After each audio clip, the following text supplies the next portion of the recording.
May I come in? ఈ video చేసే ముందు నాకొక సినారియో వచ్చింది. మన టీఎఫ్ఐలా ఫ్యాన్ వార్స్ అయితాయి కదా! సేమ్ అట్లనే ఇగ యానిమేలో గూడా అయితాయి అనిపించింది. ఎట్లా అంటే ఈ డైలాగ్ ఉంటది కదా! Famous dialogue. "మీ యానిమేకి ఆర్టీసీ క్రాస్ రోడ్స్‌లో రికార్డ్ ఉందా? మరెందుకురా నీకు" అన్నట్టుగా మన demon slayer hardcore fans అంటారనుకో. ఎనీవే ఇది పక్కకు పెట్టేస్తే సో, ఇప్పుడు కలెక్షన్స్ గురించి మాట్లాడుకున్నట్టయితే ఫస్ట్ మన ఇండియాలో ఆల్మోస్ట్ ఫిక్స్ అయిపోండి. It's 88 CR. జర అక్కడ నడుస్తున్నాయి. సో, ఏమన్నా మిరాకిల్ జరిగితే 90 సీఆర్ వరకు పోవచ్చు గానీ 88 సీఆర్. కానీ 88 ఏనా అని అనుకోకండి. ఇలాంటి కలెక్షన్స్ ఇంతకుముందు వచ్చిన యానిమేకి ఏవి లేవు. రీసెంట్‌గా వచ్చిన హైయెస్ట్ కలెక్షన్స్ ఉన్న యానిమే వచ్చేసి 'సుజుమే' మూవీ. దానికి 10 సీఆర్ ఉన్నాయి. దాని తర్వాత డైరెక్ట్ దీనికి అన్నట్టు 88 సీఆర్. అండ్ ఇది జస్ట్ స్టార్టింగ్ మాత్రమే. తర్వాత పెద్ద పెద్ద రికార్డులొస్తాయి. యాక్చువల్లీ నేను గూడా అనుకున్నా 100 సీఆర్ వస్తదని.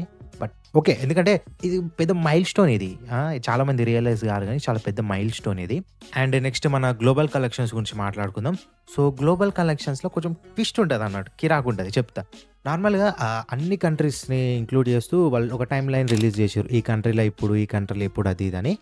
అంతా బానే అయితుంది. దగడ్ పెద్ద పెద్ద రికార్డులు లేపేసుకోబోతుంది. అంటే ఒక పాయింట్ అంటే 665 మిలియన్ వరకొచ్చి ఆగిపోయిందన్నట్టు. అంటే ఎందుకంటే ఆల్మోస్ట్ ఇక అన్ని కంట్రీస్‌లో అయిపోయింది. ఎంత కలెక్ట్ చేయాలో, ఎంత గుంజాలో అంత గుంజేసింది. మొత్తం జపాన్‌లో, యూఎస్‌లో, ఇండియాలో అంతా అన్నీ చూసుకుంటే మొత్తం 665 మిలియన్ దగ్గర ఆగిపోయింది. తర్వాత ఒక ట్విస్ట్ వస్తది. ఏమనొస్తది? 'Demon slayer infinity castle arc movie is going to be released in the country of China' అంటారు. నేను షాకు. యమ్మ ఇదేంది ఇది చైనాలో ఇంకా రిలీజ్ చేయలేదా అనుకున్నాను నేను. ఎందుకంటే చైనాది చాలా పెద్ద పాపులేషన్, పెద్ద కంట్రీ ఆడ. యానిమేకి కూడా చాలా పెద్ద ఫ్యాన్ బేస్ ఉంది. మామూలుగా ఉండదు. ఇక నేను అనుకున్నా దగాడు మామూలు ముచ్చట కాదు, పెద్ద హిస్టరీ క్రియేట్ చేస్తాడు. ఎందుకంటే ఒకవేళ గనక ఇది 1 బిలియన్ కలెక్ట్ చేసిందనుకో ఇది పెద్ద రికార్డ్ ఉంటది అసలు మామూలుగా ఉండదు. ఎందుకంటే ఇలాంటి రికార్డ్స్ ఒక యానిమే మూవీకి ఇంతకుముందు లేవు. చాలా పెద్ద రికార్డ్స్ ఉంటాయి. సో, 665 మిలియన్ దగ్గర ఆగిన తర్వాతకి చైనాలో రికార్డ్ చేశారు. జస్ట్ 3 డేస్‌లోనే 54 మిలియన్ కలెక్ట్ చేసింది. రైట్ నౌ ఒక 740 మిలియన్ దగ్గర మన డీమన్ స్లేయర్ కలెక్షన్స్ అనేటివి ఉన్నాయి. అండ్ నెక్స్ట్ మైల్‌స్టోన్ వచ్చేసి $800 మిలియన్. ఇది 1 బిలియన్ కలెక్షన్స్ చేస్తదా? చెయ్యదా? అనేది సెకండరీ మ్యాటర్. బట్ ఇది ఇంత దూరం ఒక యానిమే మూవీ వరల్డ్ వైడ్‌గా ఇంతగానం వచ్చిందంటే చాలా క్రేజీ విషయం.